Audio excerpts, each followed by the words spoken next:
verse 37, and the topic is what is the fate of unsuccessful yogi, part 1, by His Grace Bhakta Rupa Prabhu. So we welcome him by loudly chanting Hare Kṛṣṇa one time. Hare Kṛṣṇa, Kṛṣṇa Kṛṣṇa, Hare Hare, Hare Rama, Rama Rama, Hare. பக்தர்கள் அனைவரையும் இந்த சாயந்திர பகவத்கீதை வகுப்புக்கு அன்புடன் வரவேற்கிறேன். இன்று பகவத்கீதை அத்தியாயம் 6 37வது ஸ்லோகத்திலிருந்து தலைப்பு வெற்றியடையாத யோகியின் நிலைமை என்ன, பகுதி 1. பக்த ரூப அவர்கள் அதை பற்றி இன்று விளக்க இருக்கிறார். Hare Krishna. Thank you, Prabhu. Thank you all devotees and Kṛṣṇa management for giving this opportunity to speak about the words from the Supreme Lord and to purify myself. Om Ajnanatimmirandasya Jnananjana Shalakaya Chakshurunmilitam Yena Tasmai Shri Gurave Namaha. Shri Chaitanya Manobhishtam Stapitam Yena Bhutale Swayam Rupa Gadamahyam Dadati Swapatantikam Vandeham Shri Guru Shri Yutapata Kamalam Shri Gurun Vaishnavamscha Shri Rupam Sagrajatam Sahagana Raghunathanvitam Tam Sajivam Sadvaitam Savadutam Parijana Sahitam Kṛṣṇa Chaitanya Devam Shri Radha Krishna Padan Sahagana Lalita Shri Vishakhanvitamscha. He Krishna Karuna Sindhu Dinabandho Jagatpate Gopesha Gopika Kanta Radha Kanta Namostate Tapta Kanchana Gaurangi Radhe Vrindavaneshwari Vrishabhan Sute Devi Pranamami Hari Priye Vancha kalpatarubhyascha kripa sindhubhya vacha patitanam pavanebhyo vaishnavebhyo namo namaha. Namo Vishnu Padaya Krishna Preshtaya Bhutale Srimate Bhaktivedanta Swaminiti Namine Namaste Saraswate Deve Gauravani Pracharine Vishesha Shunyavadi Paschat Deshtarane. Jaya Sri Krishna Chaitanya Prabhu Nityananda Shri Gadadhara Shiva Sadi Gaura Bhakta Hare Krishna, Krishna Krishna, Hare Hare, Hare Rama, Rama Rama, Hare Hare. Hare Krishna. So I'll present my screen.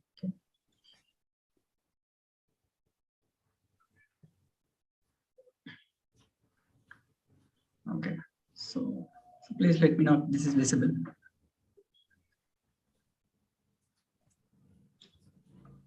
Okay, visible, Prabhu? Yes, Prabhu, visible. Okay, thank you. So in the series of Bhagavad Gita lectures, today we are going to see text 37, the title of The Fate of an Unsuccessful Yogi. So it's a series of verses in Bhagavad Gita, but we are going to see just a part of it. So let it continue. So this part is from chapter 37 of text 37, chapter 6 of Dhyana Yoga from Srimad Bhagavad Gita. Okay. So text 37 goes like this. Arjuna uvāca ayatiḥ śraddhayopeto yoga-calita-mānasaḥ aprāpya yoga-saṁsiddhiṁ gatim Kṛṣṇa gacchati. So here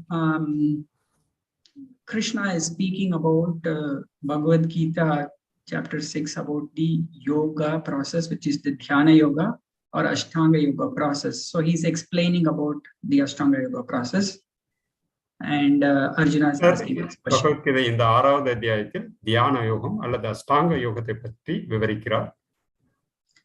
So Arjuna is asking this question after hearing Kṛṣṇa describe about this process.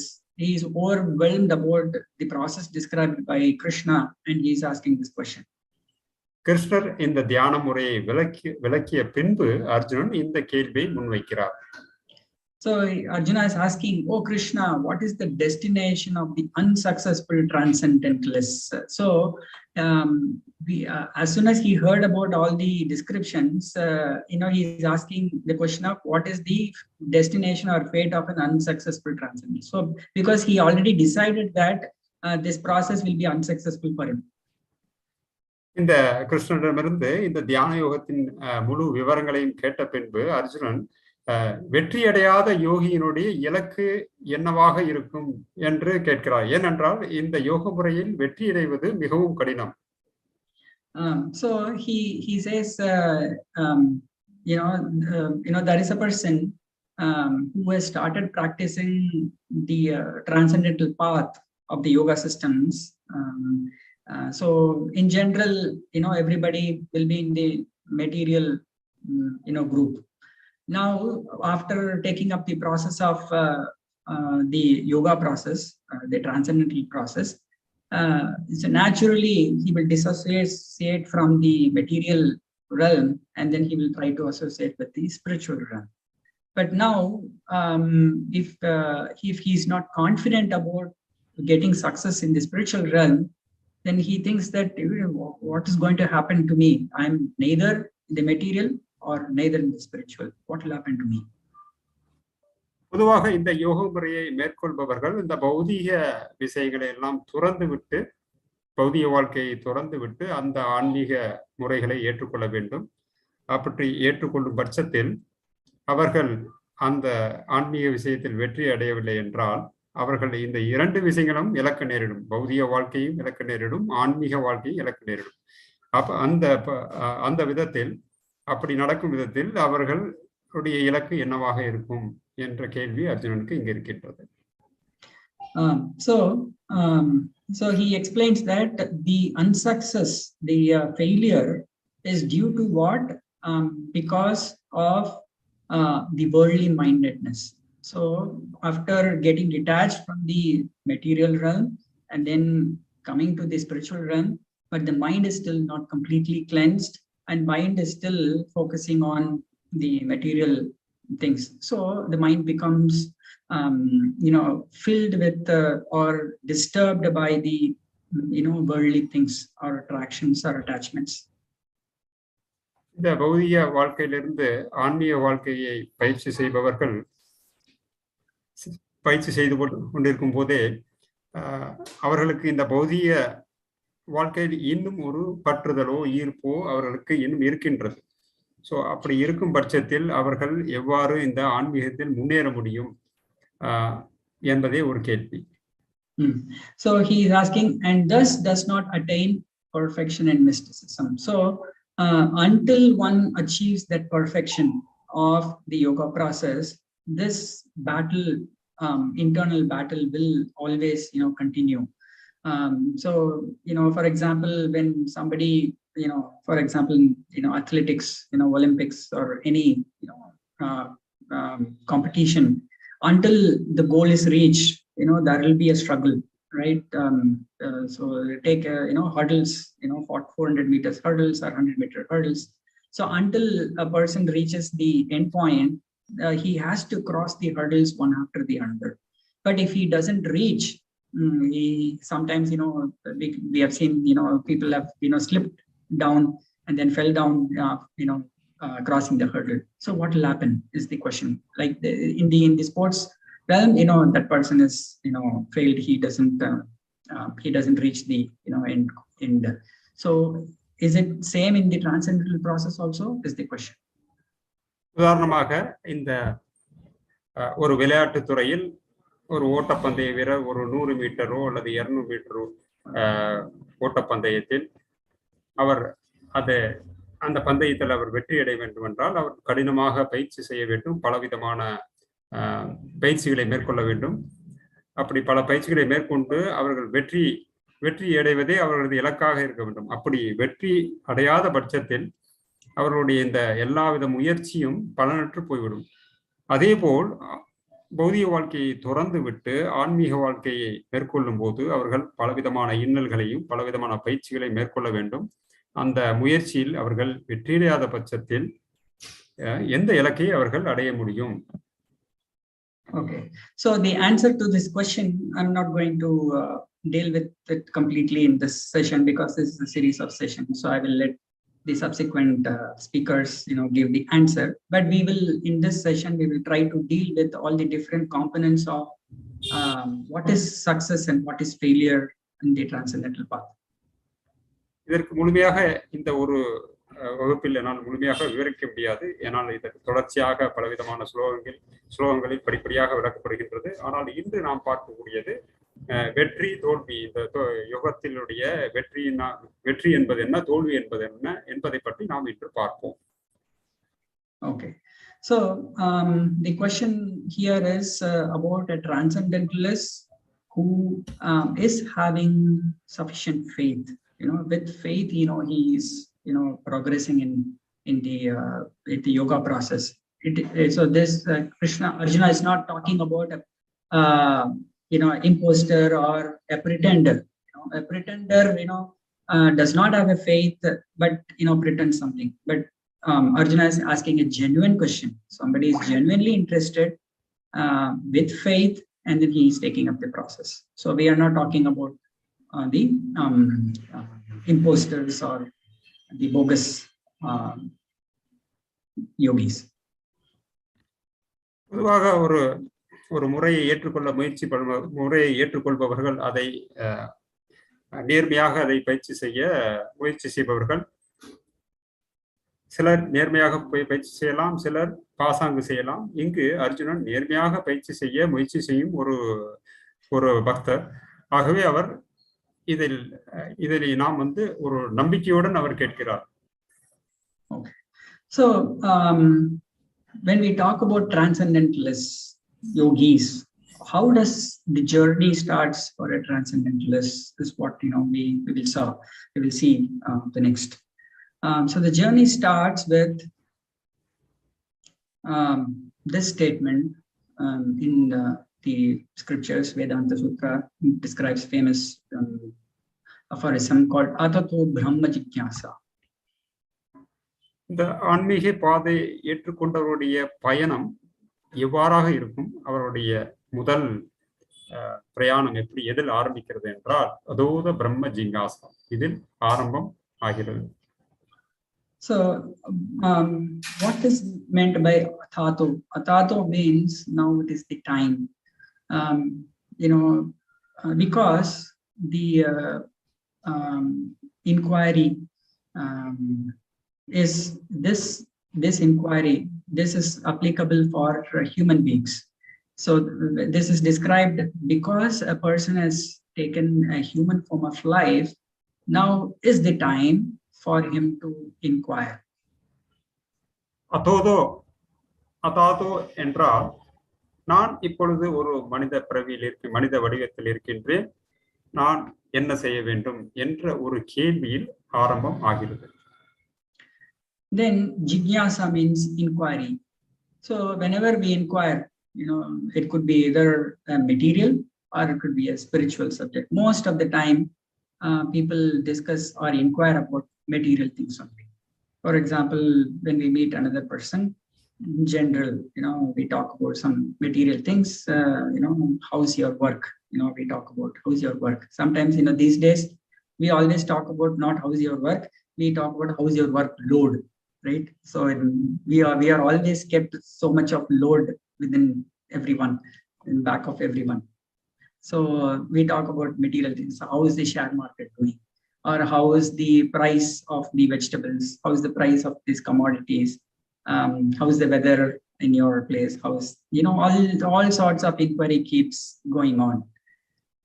But this statement, atato brahma jigyasa, is not talking about inquiry about material subjects, but it is talking about inquiry about spiritual subject matters. ஜிஞ்ஞாசு என்றால் கேள்வி கேட்பது. இந்த கேள்வி கேட்பதில் இரண்டு விதம் இருக்கின்றது. ஒன்று பௌதிகமாக கேள்வி கேட்பது, இன்னொன்று ஆன்மீகமாக கேள்வி கேட்பது. பௌதிகமாக என்றால் ஒரு நபர் இன்னொரு நபரை சந்தித்தால் நீங்கள் எப்படி இருக்கின்றீர்கள், உங்களது வேலை எப்படி இருக்கின்றது, இன்றைக்கு என்னுடைய தட்பவெப்பநிலை எப்படி இருக்கின்றது, இந்த மாதிரி பலவிதமான பௌதிகமான கேள்விகளை அவர்கள் ஒரு நபரை சந்திக்கும் போது கேட்கிறார்கள். பட் இங்கு ஜிக்யாசு என்பது குறிப்பாக ஒரு ஆன்மீக விஷயங்களை பற்றி கேட்கக்கூடிய கேள்விகளே இந்த ஜிஞ்ஞாசு என்பதனுடைய அர்த்தம். So that jigyasa, when it is about the Brahman, okay, or the spirit, to ask who am I, who is God, and so on. So that inquiry is called the spiritual inquiry. So atato brahma jigyasa means now in the human form of life, I need to inquire or be interested in understanding the Brahman, spiritual subject matters. ஆகவே ஒரு மனித வாழ்க்கையை எடுத்துக்கொண்டவர் கேட்கக்கூடிய கேள்வி, நான் யார், அதாவது பிரம்மத்தை பற்றி அவர் கேள்வி கேட்க முயற்சி செய்கிறார். So only when one starts inquiring about this spiritual subject matters about Brahman, a person is considered to have started his transcendental journey.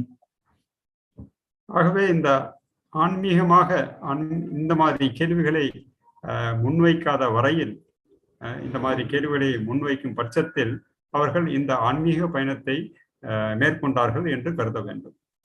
So unless this inquiry is not there, a person is not considered to be a transcendentalist.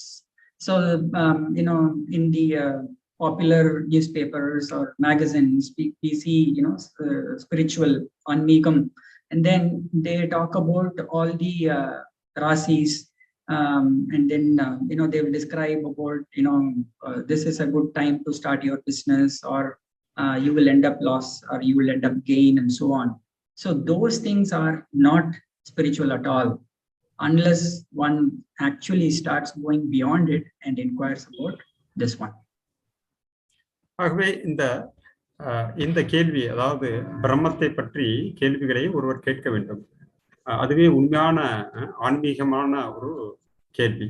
ஆனால் பொதுவாக நாம் பார்க்கிறோம், நடைமுறையில் ஆன்மீகம் என்ற தலைப்பில் பல பத்திரிகைகளில் குறிப்பாக ராசி, நட்சத்திரங்கள், ஜாதகம், இன்று தொழில் தொடங்கலாமா, இன்று தொழில் தொடங்கினால் வெற்றி அடையுமா, இப்படி பலவிதமான ஜாதக ரீதியாக ராசி பலனை அடிப்படையில் பலவிதமான விஷயங்களை நாம் ஆன்மீகம் என்ற பெயரில் நாம் பேசிக்கொண்டிருக்கணும். ஆகையால் அது உண்மையில் ஆன்மீகம் அல்ல. யார் தன்னை பிரம்மத்தை பற்றி கேள்வி கேட்கிறார்களோ அவர்களே உண்மையாக ஆன்மீக பயணத்தை மேற்கொண்டவர்கள். So either by the mercy of or either one has that inquiry in him naturally, to understand who am I and what is who is God and things like that. Either he gets from within, or this question can be aroused by another mercy of another devotee.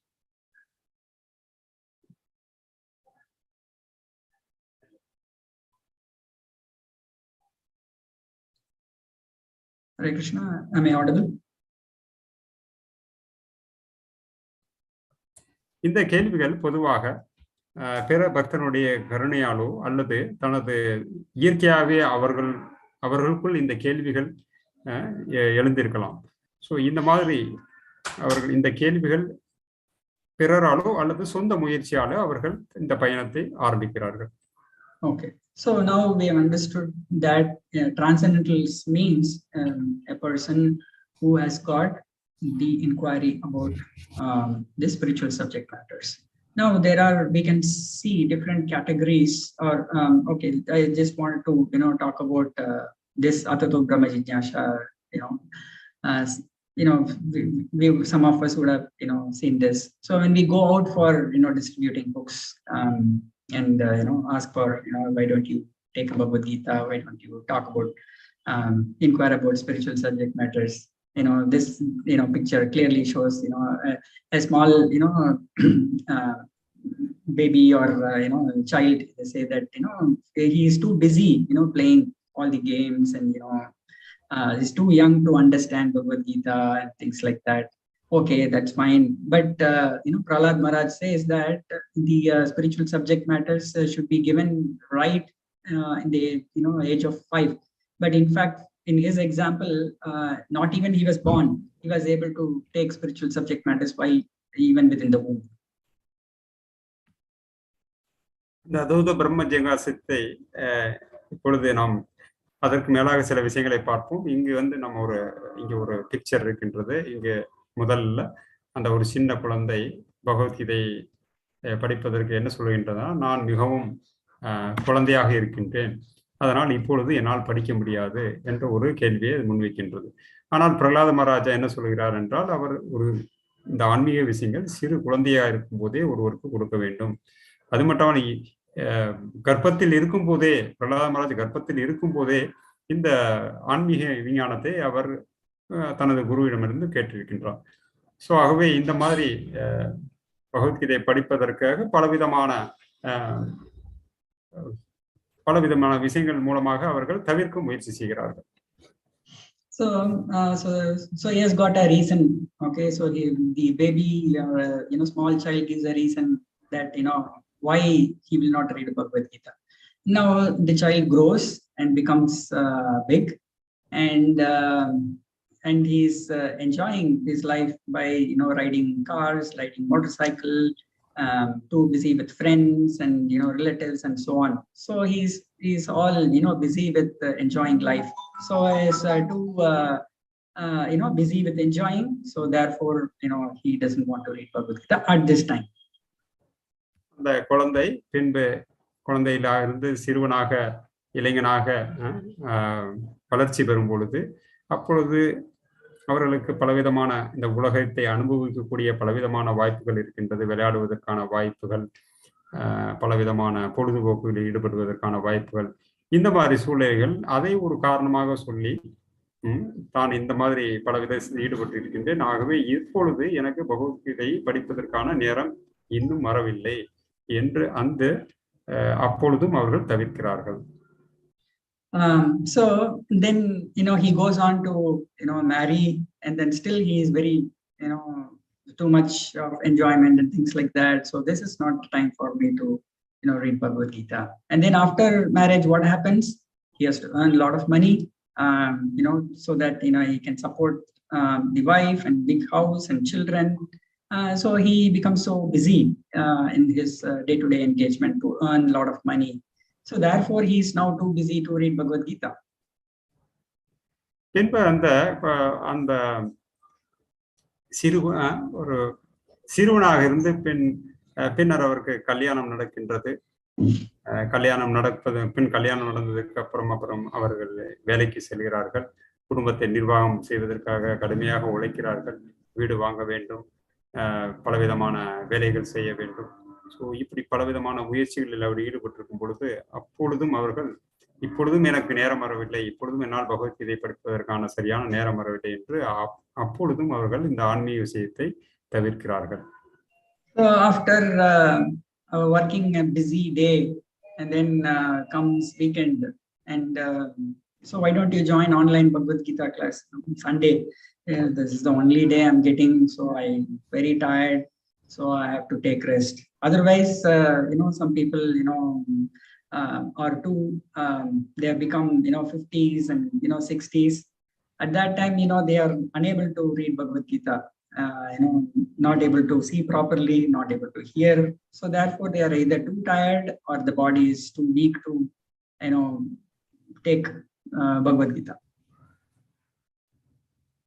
சிலர் பரவாயில்ல, இந்த மாதிரி நேரடியாக நீங்க இந்த சத்சங்கத்துல கலந்துக்கிற வேண்டாம், குறைஞ்சபட்சம் ஞாயிற்றுக்கிழமை ஆன்லைன்லேயே கிளாஸ் நடக்குது, அதுலயாவது நீங்க கலந்துக்க அப்படின்ட்டு நம்ம கூப்பிடுறப்ப அப்பவும் அவங்க என்ன சொல்றாங்க, 6 நாள் நான் வேலை பார்த்து எனக்கு டயர்ட் ஆயிடுச்சு, இந்த ஒரு நாள் தான் நான் ரெஸ்ட் எடுக்கணும் அப்படின்னு அப்பவும் அவங்களால வர முடியல. சில பேர் 50-60 வயசு ஆயிடுச்சு, 60 வயசை நெருங்கிட்டாங்க, அவங்க என்ன சொல்றாங்க, அப்ப அவங்களால அந்த பகவத்கீதையை சரியா படிக்க முடியல, சரியா அவங்களால படிச்சு அதை படிக்கக்கூட முடியாத நிலைமைக்கு அவங்க அப்படி இருக்கிறாங்க. ஸோ ஆகவே இந்த மாதிரி இதை தவிர்ப்பதற்காக பலவிதமான காரணங்கள் எப்பொழுதும் வந்து கொண்டே இருக்கிறது அவர்களுக்கு. So finally, the day also comes, the body becomes old, and then, no more usable. So the person leaves the body. So now it is too late.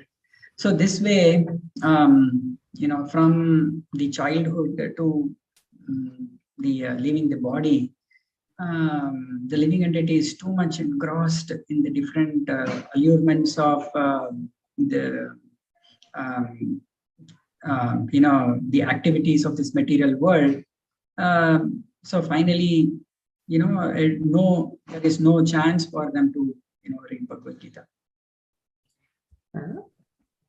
கடைசி கட்டத்தில் உடல் தளர்ந்து பயனற்று போகும்போது அவர்களால் அது பகவத்கீதை படிவதற்காக அவர்களுக்கு எந்த விதத்திலும் முடியவில்லை. கடைசியில் அது கிட்டத்தட்ட மிகவும் லேட் ஆகிவிட்டது.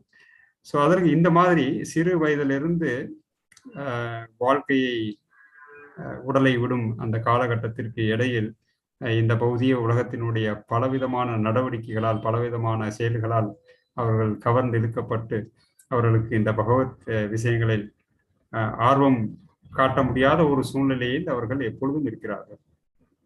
So this is the unfortunate state of people in Kali Yuga. So it is described how people in Kali Yuga is always disturbed, manda, and their the intelligence is very weak, sumanda bhagya. So they quarrel with each other, even petty things. So like this, time goes off. So that is why what Srila Prabhupada has given us is the most valuable thing through his books and through his ISKCON. And by distributing the books, we try to convince people, why don't you just take up little bit, either chanting or read Bhagavad Gita, so that your journey can start. So இந்த கலியுகத்தில் இருக்கக்கூடிய மக்கள் மிகவும் துரதிருஷ்டசாலிகளாக இருக்கிறார்கள். சாஸ்திரத்தில் சொல்லியிருக்கின்றது மந்த சுமந்த மந்த பாக்கிய, மிகவும் துரதிருஷ்டமாகவும் சண்டை சச்சரவில் எப்பொழுதும் ஈடுபடுவதுமாக இந்த மாதிரி இந்த கலியுகத்தில் உள்ள மக்கள் மிகவும் அதிர்ஷ்டம் இல்லாமல் இருக்கிறார்கள். ஆகவே தான் பிரபுபாத நம்மிடம் அடிக்கடி இந்த புத்தக விநியோகத்திற்கு மிகவும் முக்கியத்துவம் கொடுக்கிறார். இந்த புத்தகத்தை விற்பதற்காக நாம் முயற்சி செய்கிறோம். இந்த புத்தகத்தை கொடுத்து அவர்களுடைய ஆன்மீக வாழ்க்கையை தொடர்வதற்கு நாம் ஒரு உதவி செய்ய முயற்சி செய்கிறோம். இந்த புத்தகத்தை படிப்பதன் மூலமாகவோ அல்லது ஹரே கிருஷ்ண மகாமந்திரத்தை ஜபம் செய்வதன் மூலமாக அவர்கள் தங்களுடைய ஆன்மீக வாழ்க்கையை தொடர்வதற்கு நாம் முயற்சி செய்கிறோம். So we have seen there is many people after taking up Kṛṣṇa consciousness have commented how their lives got transformed from a gross materialistic way of life to the spiritual way of life. But that's all because of a devotee who tried to give that mercy of Srila Prabhupada by convincing or some way or other. So this activity of distributing Bhagavad Gita is considered to be the most highest welfare activity for the human race. ஆகவே இந்த புத்தக விநியோகத்தின் மூலமாக ஒரு பக்தர் இந்த புத்தகத்தை எப்படியாவது மக்களுக்கு கொடுத்து அவர்களை படிக்க வைக்க முயற்சி செய்து அவருடைய துரதிருஷ்டமான சூழ்நிலையிலிருந்து ஒரு அதிர்ஷ்டமான ஒரு வாழ்க்கையை ஆரம்பிப்பதற்கு அவர்கள் பல விதத்தில் முயற்சி செய்கிறார்கள். இந்த புத்தக விநியோகம் என்பது மிகவும் ஒரு சிறந்த சமூக சேவையாக நாம் பார்க்க வேண்டும். So if that devotee who did not convince me to attend Bhagavad Gita classes, I would be in one of these graphs, these pictures, right? So, from the birth to death, I'll be leaving this body in ignorance only. ஏதோ ஒரு பக்தர் என்றோ ஒரு நாள் எனக்கு என்னிடம் புஸ்தகத்தை கொடுத்து என்னை அவர் ஊக்குவித்து என்னை படிக்க தூண்டினார். அதன் மூலமாக நான் அந்த ஒரு பக்தனுடைய முயற்சியினால் நான் இன்று உங்கள் முன் இப்பொழுது நான் பேசிக் கொண்டிருக்கின்றேன். இல்லாவிட்டால் எனது வாழ்க்கை எப்படி இருக்குமோ எனக்கே தெரியாது. Okay. So the transcendental journey starts from Atato Brahma Jigyasa, trying to having that interest to inquire about the transcendental subject matters. So now let's look at when the journey starts, when a person becomes transcendentalist, interested in spiritual subject matters, but not all transcendentalists are of the same kind. So இந்த ஆன்மீக பாதையை ஆன்மீகத்தில் விருப்பம் இருக்கக்கூடியவர்களே நாம் ஆன்மீகவாதிகள் என்று சொல்கிறோம். ஆனாலும் இந்த ஆன்மீகவாதிகளிலே கூட பலவிதமான பிரிவுகள் இருக்கின்றது. அனைவரும் ஒன்று அல்ல. Okay, so the first kind of transcendentalists we most often talked about is Jnani. Jnani, has got the inquiry, but that inquiry is not through their own, mental speculation. So they use their own logic, they use their own intelligence and things like that to understand the transcendental subject matters. இந்த ஆன்மீகவாதிகளில் முதலில் இருக்கக்கூடியவர் ஞான யோகிகள். ஏனென்றால் அவர்களுக்கு தான் இந்த கேள்வி என்ற கேள்வி கேட்க வேண்டும் என்ற எண்ணம் அவர்களிடம் தோன்றி இருக்கிறது. பொதுவாக அவர்கள் இந்த பிரம்மனை பற்றி தங்களது சொந்த முயற்சிகளால் மன கற்பனையின் மூலமாகவும் தங்களது சொந்த புத்தியின் மூலமாகவும் இந்த பிரம்மனை அறிய முயற்சி செய்கிறார்கள். So when these jnanis take the authorized process of reading the scriptures, then that process is called jnana yogas. So not all jnanis even read scriptures. There could be generally jnanis are philosophers. You have a lot of different kinds of philosophers. We know from the west and from east, and so many different philosophers are there. All of them are called just jnanis. But if they read from the scriptures, then that process is jnana yoga process.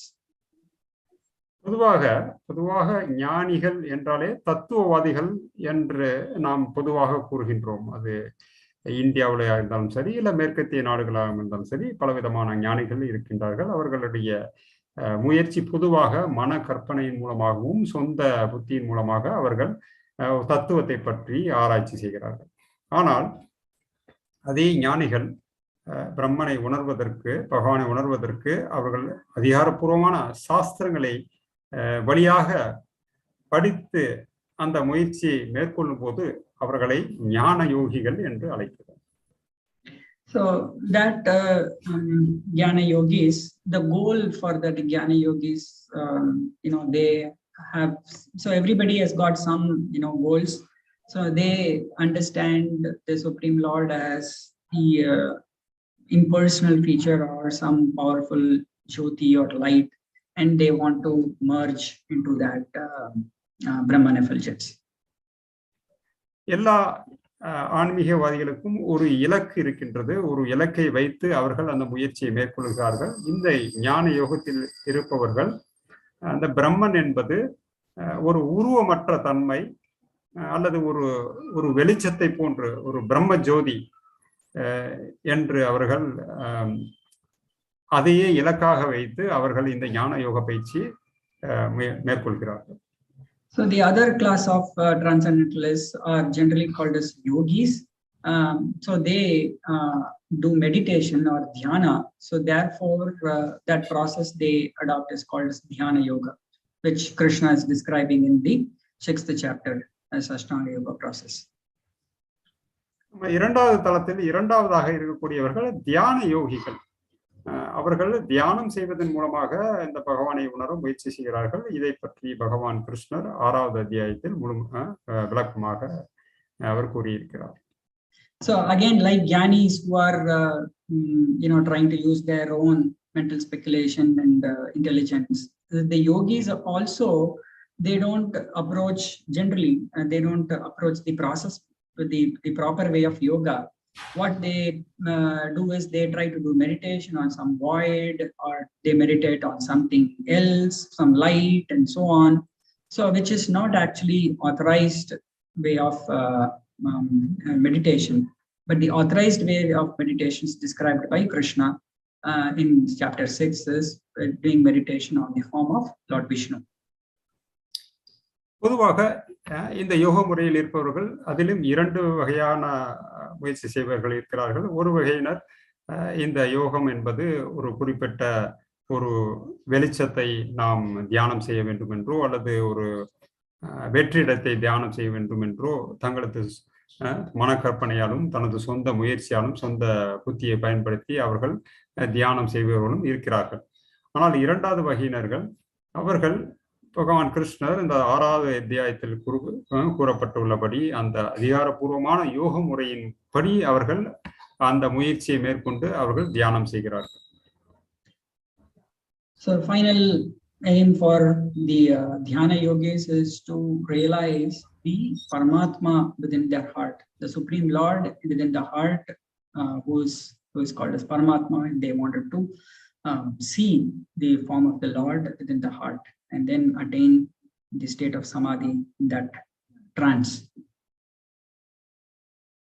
இந்த அதிகாரப்பூர்வமான முறையை என்படி யோகம் தியான யோகத்தில் ஈடுபட்டிருப்பவருடைய இலக்கு இதயத்தில் பரமாத்மாவா வீற்றிருக்கும் அந்த பகவானை அவர்கள் தரிசனம் செய்து அவர்களை அடைந்து பின்பு சமாதியில் நிலை பெற வேண்டும் என்பதே அவர்கள் இலக்காக இருக்கின்றனர். So the other class of transcendentalists are called devotees or bhaktas, and they follow the process called bhakti yoga. கடைசியாக இருக்கக்கூடிய அந்த ஆன்மீகவாதிகள் பக்தி யோகிகள், அதாவது பக்தர்கள். So this bhakti yoga process is being taught by another devotee or bhakta. இந்த பக்தி யோகம் என்பது மற்றொரு பக்தரின் மூலம் நாம் இதை புரிந்து கொள்ள முயற்சி செய்கிறோம். So we will see in detail about the process of yoga systems, and we'll first talk about what is yoga and what are the different kinds of perfections. Okay, so yoga, the word yoga means to establish a connection. யோகம், இப்பொழுது நாம் பலவிதமான யோக முறைகளை பார்ப்போம். இப்பொழுது யோகத்தில் பக்குவம் பெறுவது என்பதை பற்றி நாம் பார்ப்போம். யோகா என்றால் பொதுவாக இணைப்பு என்று அர்த்தம். So the perfection varies from different kinds of the process or the yogis, because based on the goal the perfection is defined. அந்த பக்குவம் என்பது கூட அந்தந்த யோக முறைகளுக்கு ஒவ்வொன்றும் அந்த பக்குவம் வேறுபடுகின்றது. அதன் இலக்கின் அடிப்படையில் அந்த பக்குவத்தை நாம் வெவ்வேறு விதமாக நாம் வரையறுத்து இருக்கிறோம். So Kṛṣṇa says in Bhagavad Gita that ye yatamam prapatyante tanstateva bhajamyaham. So he says, as all surrender unto me, I reward them accordingly, because everyone follows my path. So based on the desires of each and every person, Kṛṣṇa rewards accordingly. பகவத்கீதையில் கிருஷ்ணர் ஏ யதாமாம் பிரபத்தியந்தே, நீங்கள் எந்த அளவுக்கு என்னிடம் சரணடைகிறீர்களோ அந்த அளவிற்கு உங்களுக்கு நான் அதற்கு ஏற்ற ஒரு பக்குவத்தை அல்லது பரிசை வழங்குகின்றேன் என்று சொல்கிறார். So for example, for jnana yogi, their desire or their the perfection that they wanted is to merge in the Brahmajyoti. Or the dhyana yogi, they wanted to just see the Paramatma feature within the heart. But the goal of a bhakti yogi is different. குறிப்பாக ஒரு ஞான யோகனுடைய இலக்கு என்பது அவர்கள் இந்த பிரம்மத்தில் ஒன்றாக கலக்க வேண்டும். தியான யோகனுடைய இலக்கு என்பது அவர்கள் இந்த இதயத்தில் உள்ள பரமாத்மாவை தரிசனம் செய்ய வேண்டும் என்பது. ஒரு பக்தி யோகி பகவானை உணர வேண்டும் என்பதே அவர்களது இலக்கு. So Kṛṣṇa awards that perfection to the various different devotees based on their desires. So now let's see different kinds of perfection or successes for the different transcendentalists. ஆகவே கிருஷ்ணர் ஒவ்வொரு யோகிகளுக்கும் அவர்களுடைய விருப்பத்தின் அடிப்படையில் அந்தந்த பக்குவத்தை அவருக்கு அளிக்கிறார். இப்பொழுது நாம் ஐந்து விதமான பக்குவத்தை நாம் இப்போது பார்ப்போம். So there are 5 kinds of successes, or the perfections or liberation we talk about in the spiritual sense are there. And coming from the bottom, so the last kind of perfection is called sayujya perfection or sayujya liberation, which is the target for the jnana yogis, and some of the dhyana yogis also desire that. ஆகவே அந்த முன்னாடி உள்ள screen பண்ணுங்க. So ஆகவே 5 விதமான பக்குவங்கள் இருக்கின்றது. அதில் இந்த கடைசியாக இருக்கக்கூடியது சாயுஜ்ய, அதாவது பிரம்ம ஜோதியில் ஒன்றாக கலப்பது. இதை யார் அடைவார்கள் என்றால், பொதுவாக ஞான யோகத்தை பயிற்சி செய்பவர்களும் அதே சமயத்தில் தியான யோகத்தை பயிற்சி செய்யக்கூடிய சிலரும் இந்த இலக்கை அடைவார்கள். Okay, so that is the perfection for those 2 kinds of transcendentalists. For a devotee, this sayujya perfection is not desired at all. குறிப்பாக இந்த பக்தி யோகத்தை பயிற்சி செய்பவர்களுக்கு இந்த சாயுஜ்ய இந்த பக்குவத்தை அடைவது அவர்களால் விரும்பப்படாத ஒன்று. So they either attain one of these 4 other kinds of perfections. Either they get promoted to a planet where the Supreme Personality resides based on their goal.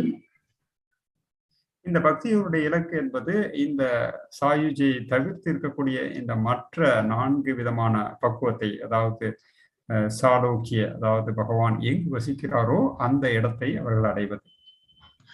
So some of them, whose goal is Vishnu, they get sarupya liberation or perfection, where the bodily features are exactly same as even the Supreme Personality of Godhead. சில பக்தருடைய இலக்கு என்பது பகவானை போன்ற அதே ரூபம், அதாவது அவருக்கு 4 கைகளை கொண்ட ரூபம் இருக்கின்றது, அதே போல பகவானுடைய ரூபத்தை போன்றே அந்த உடல் அமைப்பை அவர்கள் அடைகிறார்கள். So some of them not only sarupya, they get sarsti, they get opulences also similar to the Supreme Personality of God. இன்னும் சில பக்தர்கள் சார்ஷ்டி, அதாவது பகவானுக்கு எந்த விதமான ஐஸ்வர்யங்கள் அவருக்கு இருக்கின்றதோ அதே போன்ற ஐஸ்வர்யத்தை இந்த பக்தர்கள் அடைகிறார்கள். So this samipya liberation, not only that bodily features, they also become an associate of the Supreme Personality of Godhead, where they serve in various different ways to the Supreme Personality of God. கடைசியா இருக்கக்கூடியது சாமிப்பிய, அதாவது பகவானுடைய அவருடைய நெருங்கிய ஒரு சகாவாக அவர் அந்த பக்குவத்தை அடைகிறார். So when we talk about highest perfection, so these are the different kinds of perfections where the Supreme Lord is awarding, but the highest perfection is that devotee who doesn't even desire any of these 5 liberations. So that desire is only to obtain unallowed devotional service to the Supreme Personality without any desire of jnana or anything. So he doesn't want anything.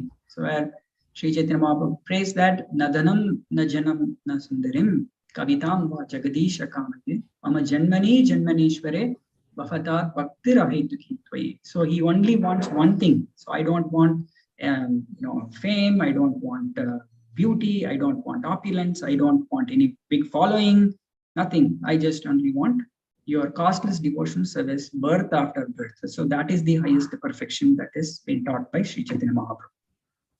ஆகவே கிருஷ்ணர் இந்த யோக முறையில் இருக்கக்கூடிய ஒவ்வொரு வகையான அந்த யோக முறைக்கும் இருக்கக்கூடியவர்களுக்கு இந்த 5 வகையான ஒரு முக்தியை அவர் அளிக்கிறார். சாயுஜ்ய, சாஷ்டி, சாரூபிய, சாமீபிய, சாலோக்கிய.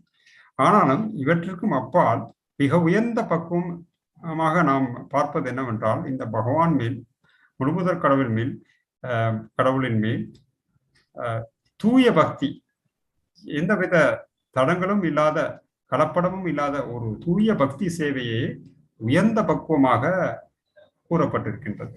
குறிப்பாக சைத்தன்ய மகாபிரபு தனது சிக்ஷாஷ்டத்தை நதனம் ந ஜனம் ந சுந்தரி கவிதம் வா ஜகத் ஈசகாமி அவரு இந்த சிக்ஷாஷ்டத்தை பகவானுடைய தூய அன்பு தொண்டில் எப்பொழுதும் ஈடுபட்டு கொண்டே இருக்க வேண்டும் என்று அந்த அதையே உயர்ந்த பக்குவமாக அவர் சொல்கிறார். So that state of unalloyed pure devotional service without a tinge of anything anarthas and things like that is the highest stage, is called prema. So இந்த விதமாக எந்தவித ஞானமும் ஞானத்தின் கலப்படமும் எந்த விதமான ஆசைகளும் ஆசையினுடைய கலப்பும் இல்லாமல் ஒரு தூய பக்தி சேவையையே நாம் பிரேமை என்று கூறுகிறோம். So we see that this is the actual success for any transcendentalist. But in the journey to achieve that success, and we have already talked about in the before, the failures do happen. Because the path of the transcendentalists means it is declaring war against Maya or illusion. ஆகவே உயர்ந்த பக்குவம் என்பது பகவான் மேல் ஏற்படக்கூடிய தூய அன்பையே உயர்ந்த பக்குவமாக நாம் சொல்கிறோம். ஆனாலும் இந்த பாதையில் இருக்கக்கூடியவர்கள், இந்த யோக மார்க்கத்தில் இருக்கக்கூடியவர்கள், அவர்கள் தங்கள் பயணத்தின் போது முழுவதுமாக, அதாவது இந்த யோக முறை என்பதே இந்த மாயைக்கு எதிராக தொடுக்கக்கூடிய ஒரு போர். ஆகவே தோல்வியை அடைவதற்கும் சாத்தியக்கூறுகள் இருக்கின்றது. So to achieve success in the yoga process, it requires controlling the senses and mind. இந்த யோக முறையில் வெற்றி அடைவதற்கு முக்கியமாக இந்த புலன்களையும் மனதையும் கட்டுப்படுத்த வேண்டும்.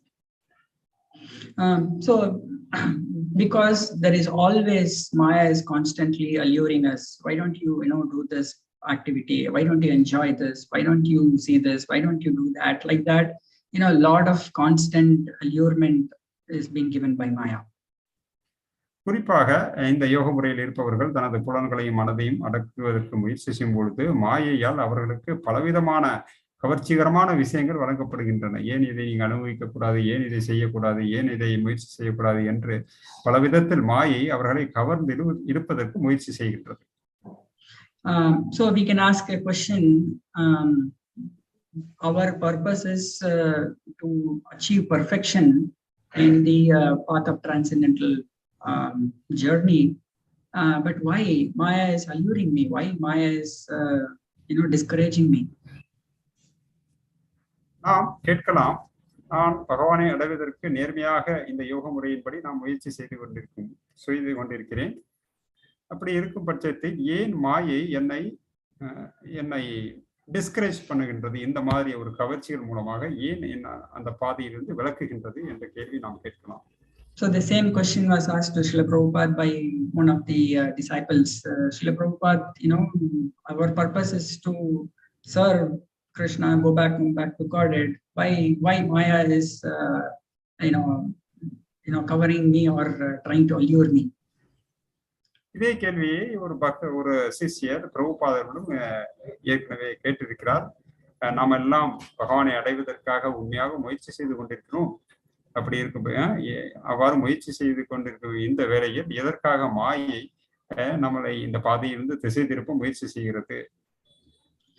So Prabhupada, without even thinking, immediately answered, because your purpose is not so strong. அப்பொழுது பிரபுபாதர் எந்தவித யோசனையினாலும் உடனே சொல்கின்றார், நீங்கள் உங்களுடைய குறிக்கோள் உறுதியாக இல்லை என்று சொல்கிறார். So the Maya's allurement is actually for us to test or make our purpose more strong. That is the only reason why Maya's allurement is there.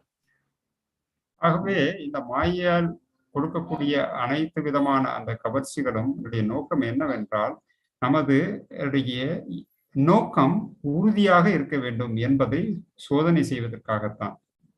So, for example, a student, is taking the examination. So, the examination or test is not meant to discourage the student, but rather to make that student strong in that subject. உதாரணமாக ஒரு மாணவன் ஒரு பரீட்சையை எழுதுகிறான். அந்த பரீட்சை எழுதுவதனுடைய நோக்கம் என்பது அவனை வந்து அவனுடைய அவன் படித்த படிப்பை மிகவும் வலுப்படுத்துவதற்காகவே அந்த பரீட்சை வைக்கப்படுகின்றது. So imagine in a college or a school, 12th standard, person is pursuing 12th standard. This is the most, important phase for a student. Imagine, the whole year, there is no examination at all. Okay. So what will be the fate of that person who is appearing in the final examination? உதாரணத்துக்கு ஒரு 12வது படிக்கக்கூடிய மாணவன் அவன் முழு வருடம் அவன் முழு வருஷமாக படிக்கிறான். அப்ப வந்து இந்த இறுதி தேர்வும் இருக்குது, இடையிலையும் பல தேர்வுகள், காலாண்டு, அரையாண்டு, அப்படி பல விதமான தேர்வுகள் நடக்கின்றது. இப்ப இந்த இடையில நடக்கக்கூடிய எந்த எக்ஸாமும் இல்லை, அவர் கடைசியா இறுதி தேர்வு மட்டும்தான் எழுதுறாரு அப்படிங்கிற பட்சத்துல எப்படி இருக்கும் நீங்க யோசிக்கலாம். So he would have just either got 40% or just pass, or sometimes he would have even failed. But rather the school would whatever exams they have, the other classes, they would keep double the number of exams. Why they do it? Because in the end, they wanted to see that person getting 100 out of 100. நம்ம பார்க்கலாம், இந்த கடைசியாக இடையில் எந்தவித தேர்வுகளும் நடத்தாமல் வெறும் கடைசி தேர்வு மட்டும் பங்கு பெறும் மாணவர்கள் குறைந்த மதிப்பெண்ணை பெறுவார்கள்.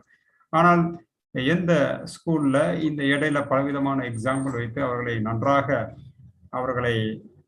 தயார் செய்து அவர்கள் கடைசியாக அந்த எக்ஸாமை சந்திக்கும் பொழுது அவருடைய மதிப்பெண் இரட்டிப்பாக ஆகிறதை நாம் பார்க்கிறோம். So similarly, Maya's only aim is to make us 100 out of 100. So completely zero material desires. Because if we want to come back to Godhead, we should be 100% pure without any tinge of any self-motivation. ஆகவே இந்த மாயனுடைய நோக்கம் என்பது நம்மளை இந்த எல்லா விதமான பௌதிக ஆசைகளையும் துறக்க வைத்து 100% இந்த யோக முறையில் நாம் வெற்றி அடைவதற்காகவே அந்த மாயை நமக்கு உதவி செய்கின்றது. So the Maya has got the 3 different modes of nature. Because these 3 different modes, there are impurities like lust, anger, greed, envy, and so on. So all these different things are sitting within our body in senses and mind and intelligence. So that is pulling us down. குறிப்பாக நம்மிடம்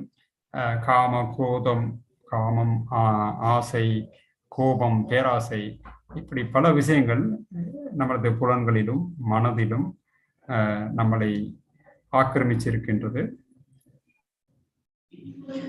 So the process of the yoga process is to overcome these impurities of the 3 modes of nature. So thereby we are making ourselves cleansed. We are cleaning our senses. We are cleaning our mind of the impurities and make it pure.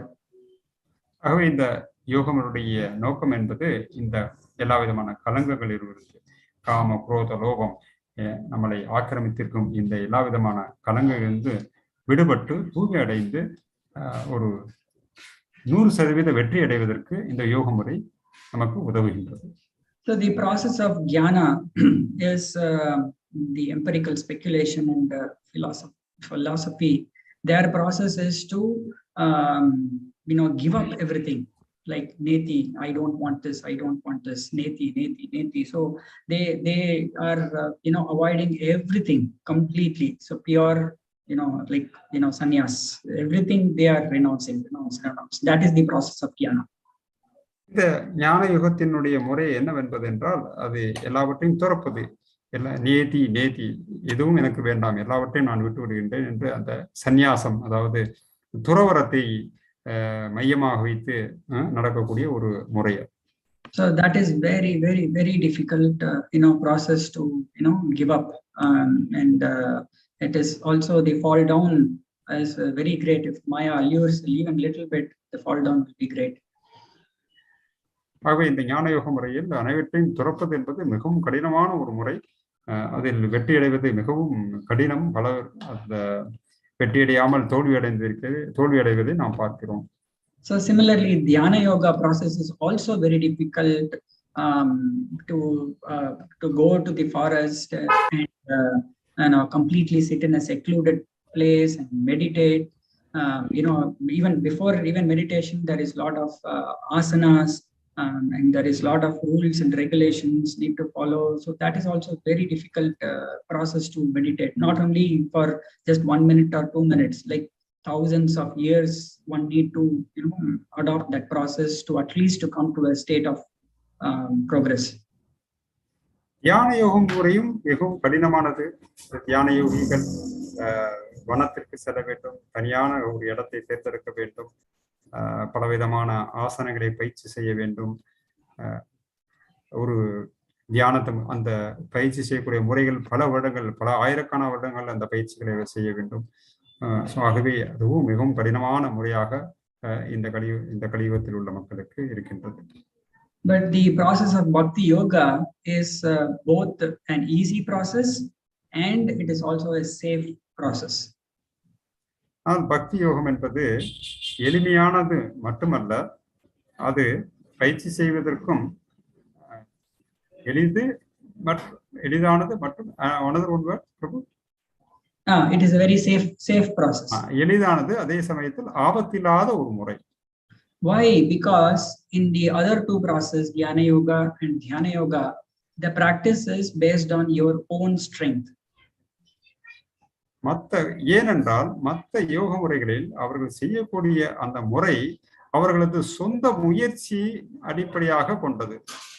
But in the process of bhakti yoga, the strength is based on Kṛṣṇa. ஆனால் இந்த பக்தி யோகத்திலே அவருடைய அந்த முயற்சி பகவானுடைய கருணையின் அடிப்படையில் இருக்கின்றது. For example, a small monkey and a small kitten. உதாரணத்துக்கு ஒரு குரங்கும் இருக்கின்றது, அதனுடைய குட்டியும் இருக்கின்றது. And a small cat, kitten. ஒரு பூனையும் இருக்கின்றது, அதனுடைய குட்டியும் இருக்கின்றது. So the small monkey holds on to the stomach of the big monkey mother. இந்த அந்த குரங்கினுடைய குட்டி அந்த குரங்கை தனது கைகளால் தாங்கி பிடித்துக் கொண்டிருக்கின்றது. But we see the mother cat will hold the small kitten in the mouth. ஆனால் இந்த பூனையோ தனது குட்டியை தனது வாயில் வைத்திருக்கின்றது. So sometimes when the mother monkey goes from one branch to another branch and climbs here and there, sometimes the small monkey happen to fall down from the mother. நாம் இந்த குரங்கு அதனுடைய குட்டியுடன் ஒரு கிளையிலிருந்து இன்னொரு கிளைக்கு தாவும் பொழுது இந்த குட்டி சில நேரங்களில் அது கீழே விழுந்து விடுவதை நாம் பார்க்கிறோம். But in the cat's case, the cat carries the small kitten from one place to another, and then it will climb the parapet walls and go from this house to that house. It will the small kitten will never get dropped. இந்த பூனையோ தனது குட்டியை தன் வாயில் வைத்துக் கொண்டு ஒரு இடத்திலிருந்து மற்ற இடத்துக்கு செல்வதை நாம் பார்க்கிறோம். ஆனால் எந்த நேரத்திலும் அந்த குட்டியை அது கீழே விழுந்து விடுவதை நாம் பார்க்கவில்லை. ஏனென்றால் அது தனது குட்டியை தன் வாயில் வைத்திருக்கின்றது. So sometimes the mother cat may sometimes leave that kitten somewhere else and then go and then come back. But so there is no apparent fall of the small kitten from the mother's mouth. சில நேரங்களில் அந்த பூனை அந்த குட்டியை ஒரு இடத்தில் வைத்துவிட்டு எங்காவது சென்று விட்டு மறுபடியும் திரும்பி வந்து அதே இடத்துக்கு வருவதை நாம் பார்க்கிறோம். So similarly, sometimes we see an apparent fall in the process of bhakti yoga, but that is only an apparent fall. And Kṛṣṇa says, even if a devotee who is properly practicing, bhakti yoga may sometimes do abominable sinful actions, but he is still to be considered as a saintly person only, because soon he will come back in the proper process. இந்த பக்தி யோகத்தில் ஒரு தற்காலிகமாக அடையக்கூடிய வீழ்ச்சி அது மிகவும் தற்காலிகமானதுதான். பகவத்கீதையிலே அவர் சொல்கின்றார், எனது பக்தன் எப்படிப்பட்ட ஒரு தவறான தகாத செயலை செய்தாலும் கூட அவன் அப்பொழுதும் அவனை பக்தனாகத்தான் பார்க்க வேண்டும். ஏனென்றால் அவருடைய அந்த முறையானது மிகவும், அந்த பக்தி யோகம் என்பது மிகவும் ஒரு சிறந்த முறை என்பதை அவர் அங்கு குறிப்பிட்டு காண்பிக்கிறார். So even if a person is practicing jnana yoga or a dhyana yoga, so even if that person falls, there is no loss for them also. ஞான யோகத்தையோ ஒரு தியான யோகத்தை பயிற்சி செய்பவர்கள் வீழ்ச்சி அடைந்தாலும் கூட அவர்களுக்கு நஷ்டம் இல்லை. Because Kṛṣṇa describes that neha vikramana sosti pratyavayo na vidyate. So one who has taken up this transcendental process, whatever the progress that he has attained, so it will be there with him, and then it will continue in his next birth.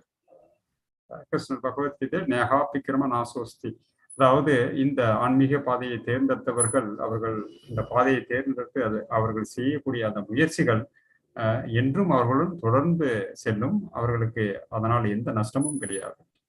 But the process of jnana yoga and dhyana yoga takes lot time to attain perfection. Kṛṣṇa describes that bahunam janmanamante jnanavan mam prapadyate vasudeva sarvamiti. So such jnani yogis have to practice this, or if he want to pursue that, it will take lifetimes after lifetime. Finally, one lifetime, if he is able to understand that vasudeva sarvamiti, so that person is very rare.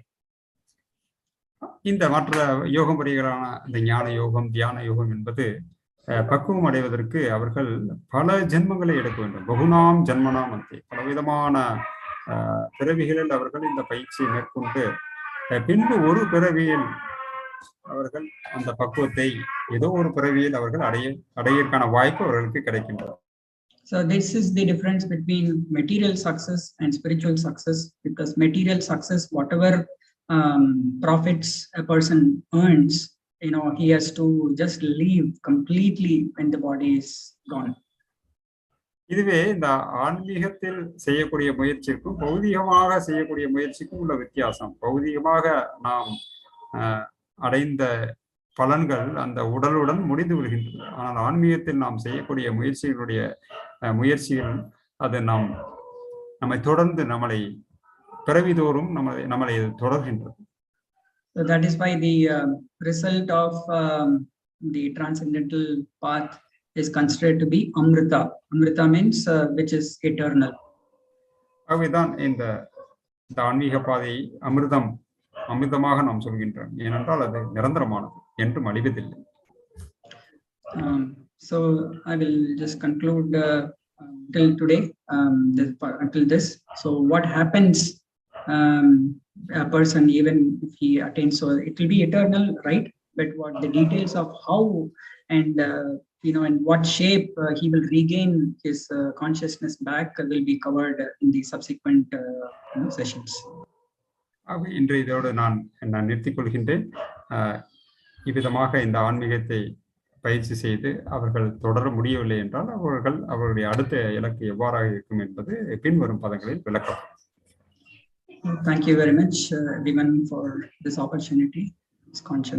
All the devotees, vancha kalpatarubhyascha kripa sindhubhyeva patitanam pavanebhyo vaishnavebhyo namo. Hare Krishna. வாய்ப்பு கொடுத்த சென்னை கோயில் நிர்வாகத்திற்கு எனது பணிவான வணக்கம். ஹரே கிருஷ்ணா. பக்தர்களுக்கு ஏதாவது கேள்விகள் இந்த சப்ஜெக்ட்ல கேள்விகள் இருந்தால் நீங்கள் கேட்கலாம்.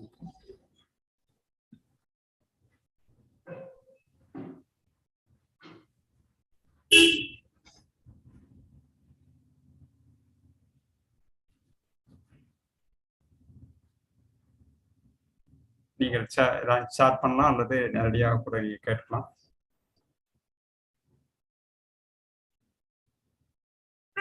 தேங்க்யூ பிரபு. ரொம்ப இந்த 4 யோக முறைகளை பத்தி ரொம்ப அருமையாக விளக்கி சொன்னீங்க. லைக் ஞான யோகம்னா என்ன, தியான யோகம்னா என்ன, பக்தி யோகம்னா என்ன. ஸோ ரொம்ப ரொம்ப தெளிவாக பலவிதமான மேற்கோள்களை காட்டி இன்னைக்கு ரொம்ப அற்புதமாக விளக்கி சொன்னீங்க. ஐ திங்க் இது வந்து பக்தர்களுக்கு ரொம்ப ரொம்ப யூஸ்ஃபுல்லாக இருக்கும். உங்களுக்கு நேரத்தை ஒதுக்கி இன்னைக்கு அனைவருக்குமாக உங்களுக்கு நேரத்தை ஒதுக்கி இந்த அற்புதமான கிளாஸை கொடுத்த உங்களுக்கும், ரொம்ப ஆர்வமாக கலந்து கொண்ட எல்லா பக்தர்களுக்கும் எனது பணிவான வணக்கங்கள். ஹரே கிருஷ்ணா. வாஞ்சா கல்பதருபேச்ச கிருபா சிந்துக்கு ஏவச்ச பதிதானம் வைஷ்ணவேக்கு நமோ. கௌரவ பிரேம.